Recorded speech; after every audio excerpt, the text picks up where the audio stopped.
That 24-point loss to Tarleton State, you know, the last week of the regular season seems so long ago. UTPB is moving to the Lone Star Conference Tournament Championship for the second year in a row. Monahan's got off to a really fast start in these highlights. I'm going to get out of the frame and show you what's going on behind me. I'm out here by myself. Kind of a nice reminder that Texas high school football is done for the year. And there it goes. Back then, the Spice Girls had their first #1 song, and they told you what you want, what you really want. Who's better to lead a student section than a big fella in Daisy Dukes?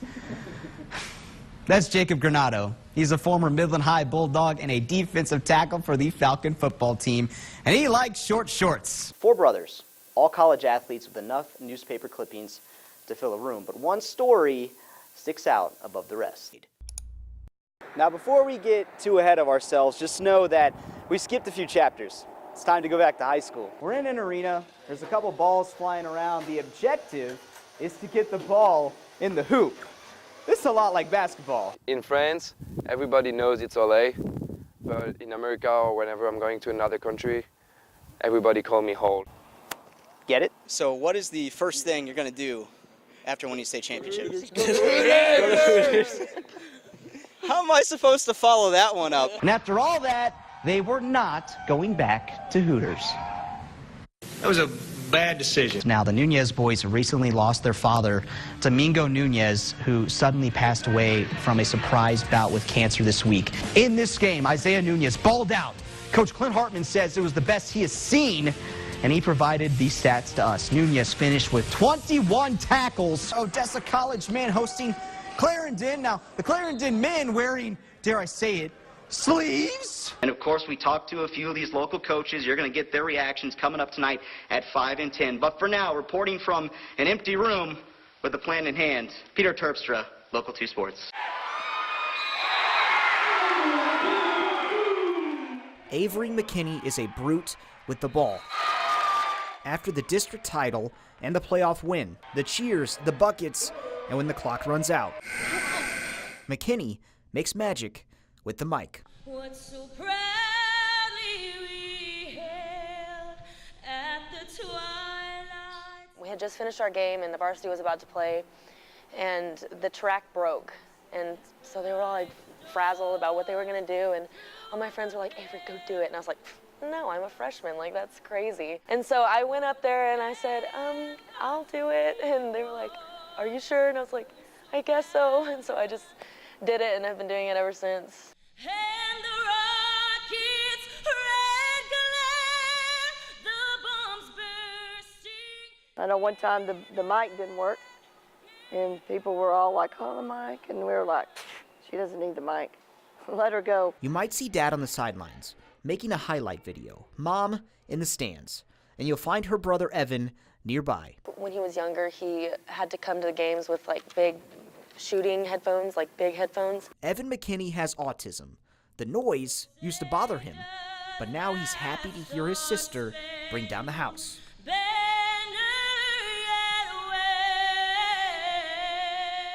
He's so inspiring to me, and whenever I go up there and I see him in the stands with his little hand on his heart, it's so special to me to see that.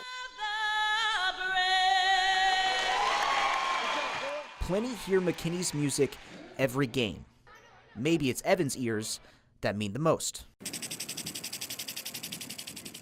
Kindergarten is when I really started noticing, being around all the other kids, and you know, they would stare at me some, but wasn't really a big deal.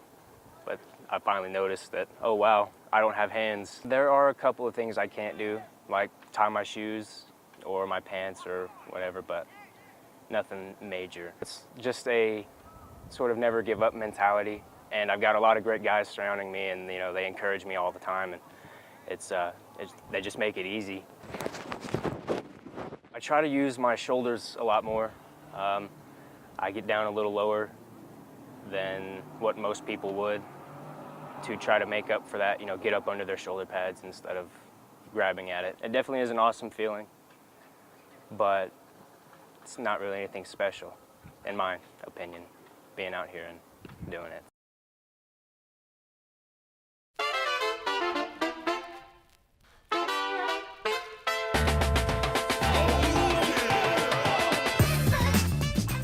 before he started nearly every game as a senior. Effort, blocking out, just because you catch it. Juwan Packer played for his Uncle Chris at Midland Lee. It's just a family passion. He has a little pull-up jump shot. Kind of looks like he's not dunking the ball, but he kind of looks like Jordan. 500 shots. My highest is 83%. Shoot at a higher arc, and when you shoot at a higher arc, you have a higher percentage of hitting the goal, because when you shoot flat, then it becomes more elliptical. I can't really explain it. Packer finished up his hoops career this month, but now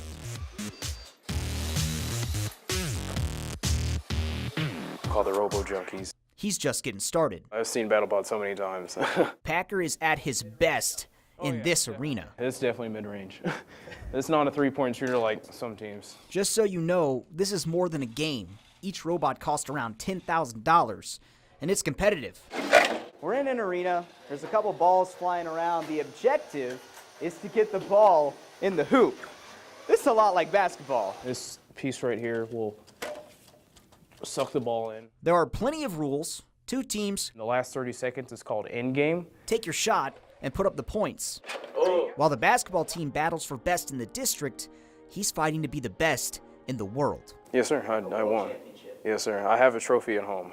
Packers packed his bags for the World Championships twice already, and he was one of 5 people his age and division to win a world title last year.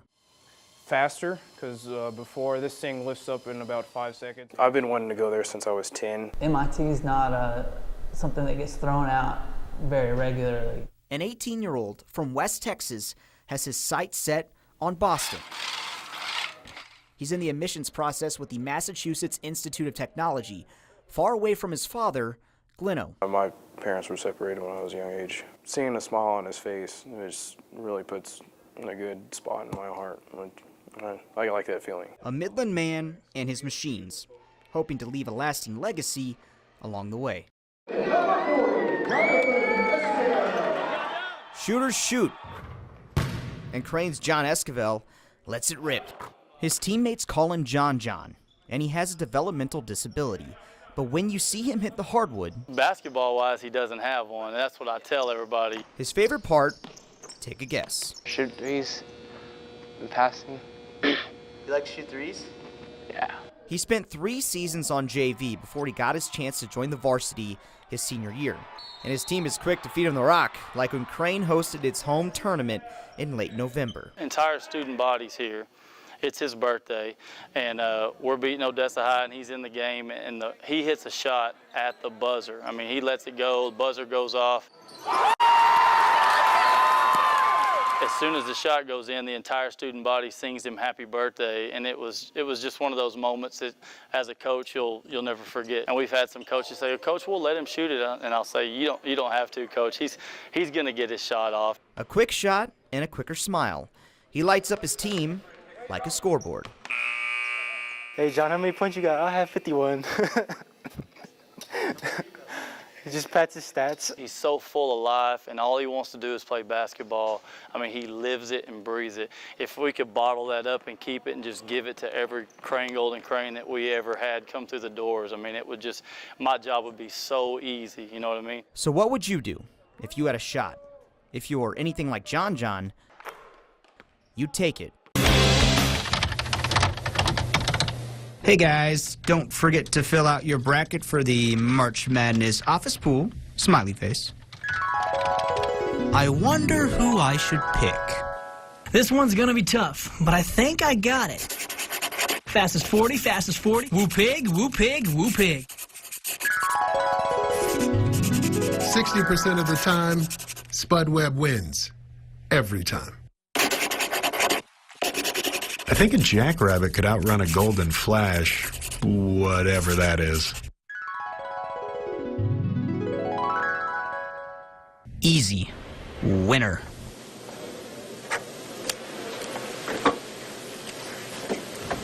Fill out those brackets. We made our picks. Now you make yours, but let's get one thing straight. You will be wrong. And that's the best part. No one knows how the bracket will bust. NCAA tournament basketball starts at 11:15 a.m. Central Time tomorrow. Best time of the year. your local 2 sports. Falcons up, baby, Falcons up! What's up, baby, Falcons up, Falcons up, number one. It could be the return you've been waiting for. We live in a world full of body-shaming protein powders and vitamin-packed juicy juice. And in that world, you also have the Big Nasty. He's putting himself out there by putting on the Daisy Dukes. Jacob Granado, don't ever change. You're perfect. You get a look at the Big Nasty tomorrow night at UTPB at the basketball game. He runs the show for the student section, and we might have a mega matchup going down in Odessa. Number 18, UTPB, will play number 8, West Texas A&M, in a game between the top 2 ranked teams in the conference. That one's 7:30 p.m. at the Falcon Dome. These kind of games, your best players need to play good. And if our best players play good, we're going to be fine. If they don't, then it's going to be a struggle. But these kind of games, when you're, they're going to be right down to the edge. It's going to be one possession game, and then at the end of it in March, you're going to look at it. The conference champion's going to win it by 1 game. I'm expecting it to be really, really, really live in here. Hopefully, like the Tarleton game last year, man, we just want it to be a packed house so we can feel that energy from the crowd and get this thing going, man. They're going to come in, they're going to try to beat us. They're going to try to come in and take what we got. And we're not going to allow that, because one thing about us, y'all know, the bigger the game, the bigger we're going to step up. So, we're not afraid of any challenge. We're ready for everything, and I promise you, on that day, we will be ready. Now, West Texas A&M is undefeated in the early season. The Buffaloes like to shoot the 3-ball, and they have preseason All-American David Shavlovich. He's the leading scorer in school history, and they know all about the Falcons after last year's championship run. We've got a pretty good team, too, but they're a heck of a team. They were preseason favorites. They were top 10 nationally. They've got 1 loss on the year. Last 17 games down there, they've won 16 of their last 17 games. So it's something that we're going to have to play really well to be in the game, and then hopefully we can pull it out at the end. When you watch your daughter, your kids, and they do something special, and they know that they have a great memory, well, these guys have created a lot of great memories. I think they made me 10 years younger. The only thing I'm going to regret is we don't get to practice Monday. The Midland Lee Rebels are not hitting the practice field today. They are hitting the lockers, unlatching the locks, and turning in the logos, because the season is over. Midland Lee finished the year 10-3, 3 rounds deep. You had plenty of players setting the scene this season. We're going to take a look at one of those guys right now, setting the gold standard. Midland Lee senior quarterback Colby Standard played wide receiver last season, and he made the move back under center for his last year at Lee. He joins running backs Josh Traylor and Avery Akbar as 1,000-yard rushers, and he finished his final game with 314 total yards and a touchdown. He made the machine go, and he made his mark, says Coach. Colby Standard will go down as one of the top quarterbacks ever played at Lee High School. We have 3 1,000-yard rushers. He's one of them. And when you have 3rd and 1, let me tell you something. You want him to have the ball in his hand. He's a West Texas tough guy. Great football player, great competitor. That's probably, if I had a word to define him, I'd say competitor. When he goes to school and college, he's going to compete. When he becomes gets a job, he's going to become a boss because he's a competitor. And that's going to do it for sports. We'll finish it up after the break. We're going to change our pace a little bit. Finding the light in a dark time. Now, we're going to take this time to talk about a family going through some tragedy. If you followed Midland Lee, you know the Nunez family. Taylor is a senior playing for Texas Tech. Caleb is at Air Force, and Isaiah is a senior right now at Midland Lee, and they have another little brother on his way to play for the Rebels. Now, the Nunez boys recently lost their father, Domingo Nunez, who suddenly passed away from a surprise bout with cancer this week. Soon after, Thursday night, Isaiah Nunez suited up with his brothers, the Midland Lee football team. The funeral is tomorrow. We send our condolences, thoughts, and prayers to the Nunez family. It's a pleasure to talk about the boys' athletics accomplishments on this show week in, week out. Midland Lee took on Lubbock Monterey Thursday night up there at Lowry Fields. The highlight would start a little rocky for the Lee Rebels. Trey Manahan on the receiving end of a 75-yard just over-the-top bomb from Brylan Lawson-Young.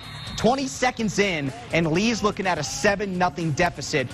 But Colby Standard who's just been having a great season there at Lee. Who else has had a great season? Grant Brown. Check out the shake, the shimmy, the move, and he's going to break a tackle, and that block he got on the back end was incredible. That ties the game up at 7. Homecoming up there for Monterey, and Lee would make sure it was a sour homecoming. They do get a 3-yard touchdown there to go up 14-7. But if you want to talk run game, you got to talk Josh Traylor, the Lee running back. Here he's going to go in from 21 yards out to tie the game at 14, doing what he does, picking his spot, making a cut, and scoring a touchdown. How about them Rebels? Midland Lee rolls. Another one. 31-14, your final. Lee is 4-0, and they will play crosstown rival Midland High to start district play next week. But really, this is the story of the game. In this game, Isaiah Nunez balled out. Coach Clint Hartman says it was the best he has seen, and he provided these stats to us. Nunez finished with 21 tackles, 2 sacks, 2 tackles for a loss, a pass breakup, 2 quarterback hurries, and he even scored on a 2-point conversion. I think it's safe to say Isaiah and the Nunez family, Pops is proud.